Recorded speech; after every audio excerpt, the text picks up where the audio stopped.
combater a ansiedade? A ansiedade é uma força de vida. É o que faz a gente trabalhar, estudar, levantar. Como assim, Braulino? A ansiedade é a força de vida. O problema dela, do ponto de vista patológico, é quando ela transborda. Ansiedade é excesso de energia, né? Do ponto de vista pelo olhar da neurofisiologia, os marcadores ansiosos são correntes elétricas que estão predominantes em espaços que não deveria estar com uma frequência mais alta, uma velocidade mais alta do que deveria. Tá? Combater a ansiedade, primeiro, é uma compreensão de que você cria uma realidade de um estado de estresse imaginário e o seu cérebro dá comandos a partir daquela realidade construída. Então, muitas vezes, o ansioso está em casa, fazendo uma tarefa doméstica e vem um pensamento negativo. Poxa, e o dia que eu perder meu pai, minha namorada, e amanhã eu vou fazer uma viagem, se o carro virar. De repente, o cara está construindo todo um mecanismo de defesa fisiológico a partir daquele pensamento. Então, o coração acelera justamente porque o acelerar do coração consegue bombear mais sangue para as extremidades. Se você tivesse num perigo real, você ia precisar lutar ou fugir. Você fica pálido e perde um pouco da temperatura do corpo justamente para levar sangue para os órgãos internos e fazer uma vasoconstricção, porque se você lutando ou fugindo se cortar, você vai sangrar um pouco menos. Olha que coisa interessante. Os tremores musculares, na verdade, é um ensaio de aquecimento dos músculos, porque se você precisar dar uma explosão correndo, você não tem uma cãibra, lesionar e ficar lá mancando, correndo, fugindo do leão, entende?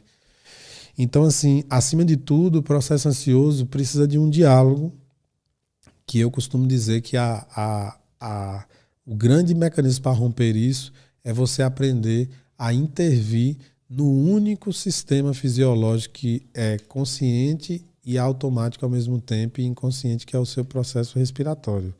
Se você fizer uma interpretação, poxa, eu estou à beira de sentir, pegar numa crise ansiosa aqui, não vou deixar isso acontecer, entrar no jogo. Porque a ansiedade é uma ameaça que foge ao teu controle. Não, eu não vou deixar isso acontecer de novo. Eu vou mudar minha estratégia. Vou falar o que Braulino Peixoto falou lá no Lutz. Eu vou fazer uma respiração longa e profunda e vou controlar, vou estabelecer aqui nos primeiros sintomas. Não vou deixar a cascata daquelas sensações desagradáveis todas. Aí o pensamento vai pulsionar várias vezes, tentando entrar, pensamentos intrusivos, negativos, e você vai trabalhando, fazendo um treino. Antes de isso acontecer, por que não treinar para entrar em um processo de mudança de consciência, de entrar em meditação dinâmica, fazendo uma caminhada, ouvindo a música que gosta? Todos esses treinos vão organizando os pensamentos para uma rotina e uma lógica saudável, que esses pensamentos intrusivos, negativos, eles costumam se afastar. Perfeito. E se a ansiedade vier realmente e não tiver jeito, imagine ela como uma nuvem cheia de chuva num dia que você quer tomar um banho de sol na piscina, na praia, na Baixada Santista, por aí vai, porque aquela nuvem vem, mas passa. Então você espera os sintomas passar, respirando, tentando manter o controle, porque ninguém ficou eternamente numa crise ansiosa.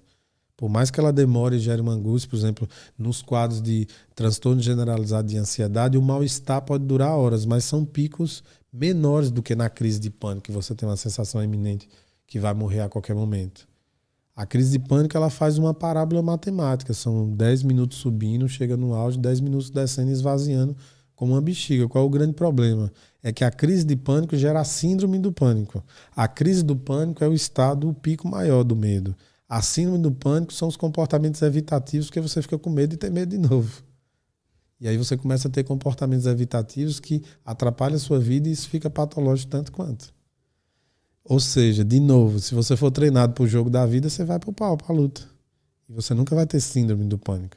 Porque você vai ser encorajado mentalmente e emocionalmente para enfrentar e entrar no ringue para ganhar em algum dia. No dia que, por exemplo, eu chego nos pacientes e aí a gente vai faz o processo de neuromodulação. E aí, como é que foi essa semana? Foi bom, mas não foi como eu esperava. Por que não foi como você esperava? Quantas crises você teve? Eu tive só 2. Você estava tendo quantas? A gente estava tendo crise todo dia. Mas eu tive 2. Eu digo, e você fez como para passar? Ah, eu fiz o que você falou, tal, e aí, passou? Passou. Então você venceu, cara. Tu tá achando que é milagre? É um processo. E é um processo de aprendizado que o poder vai ficar na sua mão. No dia que eu te der alta aqui, tu vai saber lidar com isso a vida toda. A não ser que vier um outro fenômeno aí que você não sabe interpretar. Mas esse aí você vai saber dominar. A ansiedade pode lhe dominar a qualquer momento. Perfeito. A ansiedade acho que foi o que eu mais tive que lidar, assim. Sim. Eu não tive síndrome do pânico, nem crise de pânico, mas eu tive uma experiência que foi com maconha. Sim. Na época que eu fumava e que foi punk, foi horrível. Sim. Só que aí eu fiquei com medo de me relacionar com as pessoas, porque aquilo ficou na minha cabeça, sabe? Sim. Aí só com o tempo mesmo, e eu fiz terapia, né, também ajudou bastante, acho. Perfeito. Mas com o tempo aí eu parei de ter medo de estar num ambiente com várias pessoas e tal. Sim. Mas porque foi foda, cara.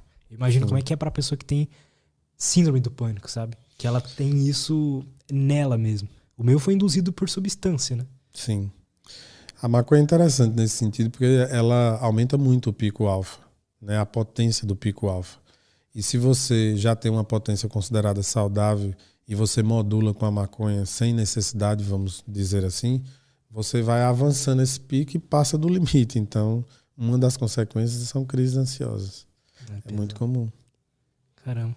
E o inverso é verdadeiro, né? Porque quando você pensa no canabidiol, que é o CBD, com pequenas doses de THC, que é o veículo, hoje em dia não se usa mais a questão do CBD puro, porque sabe que o THC abre a porta da célula para o CBD entrar, mas em doses terapêuticas que não gera nenhum barato, sensações distorcidas que fumado gera, você tem um efeito contrário, né? Inclusive o CBD é muito útil para crises ansiosas. Eu experimentei também.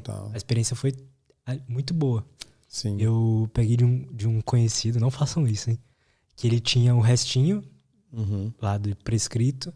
Aí eu peguei o negocinho e fiquei. Durou 3 dias, assim, foi bem.